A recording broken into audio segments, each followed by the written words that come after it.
মনে করেন আপনার শখের বেড়ার এই চেংড়া মাছগুলো খুবই পছন্দ আর আপনার জন্য এনেছি সুন্দর করে রান্না করার জন্য, কিন্তু আপনি কি করলেন, রান্না করতে গিয়ে একদম গন্ডগোল করে ফেললেন। হ্যাঁ, ঠিক এমনটাই হয়।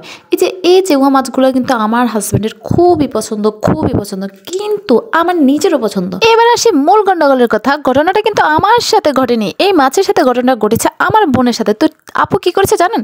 আপুর যখন নতুন নতুন বিয়ে হয় তখনই আমি দুলাভাই এনেছে এই মাছগুলো। আর এই মাছগুলো কিন্তু অনেক রকমের নাম আছে, মানে হচ্ছে এই মাছগুলো যেমন আমরা চেওয়া মাছ চিনি, তবে এই রকমের মাছ আরও আছে, চিরিং বিরিং তিরিং। তো এরকম একটা মাছ হচ্ছে চিরিং মাছ। তো ও মাছগুলো হচ্ছে আপুর জন্য নিয়ে আসে, ওগুলো কিন্তু ছোট ছোট।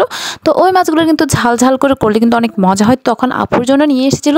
আপুকে বলে যে সুন্দর মতো রান্না করে, কিন্তু আপু তো তখন রান্নাবান্না খুব একটা পারতো না। তখন ওনার শাশুড়িকে বললো, ও যে আগের যুগে যেরকম মরিচ বাটাবাটি করতো, তো ঠিক সেরকম ওনার মাকে বললো, মানে ভাইয়ের মাকে বললো, মা আমার জন্য সুন্দর মতো করে ঝাল ঝাল করে বাচ্চা যেমনটা তুমি আগে করতে। ছেলের আবদার পূরণ করার জন্য আপুর শাশুড়িও চলে গেল লাল লাল মরিচ নিয়ে বাটাবাটি করতে। বাটাবাটি করে এক বাটে মরিচ বেটে এনে আপুকে দিল।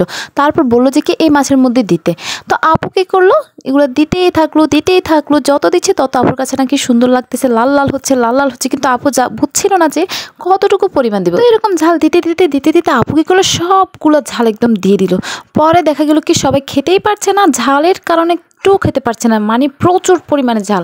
তো সেই জন্য সবাই আবার এটা নিয়ে হাসাহাসি করছিল, মানে আপু এটা বুঝেনি। আর এটা হচ্ছে আপুর জীবনের একদম স্মরণীয় ঘটনা। তো আমার এখানে চেওয়া মাছগুলো যখন আনা হয় তখনই আমার এই ঘটনাটা মনে পড়ে যায়, আর ভাবলাম আপনাদের সাথে শেয়ার করি। সেই জন্য বলি, শখের বেড়ার খুবই পছন্দের খাবারের সাথে কি আপনাদের সাথে এরকমটা ঘটনা ঘটেছে? যদি বিবাহের পরে এরকমটা ঘটনা ঘটে অবশ্যই কমেন্ট বক্সে জানাবেন। তো আজকের ভিডিও পর্যন্ত, সবাই ভালো থাকবেন, সুস্থ থাকবেন, আল্লাহ হাফেজ।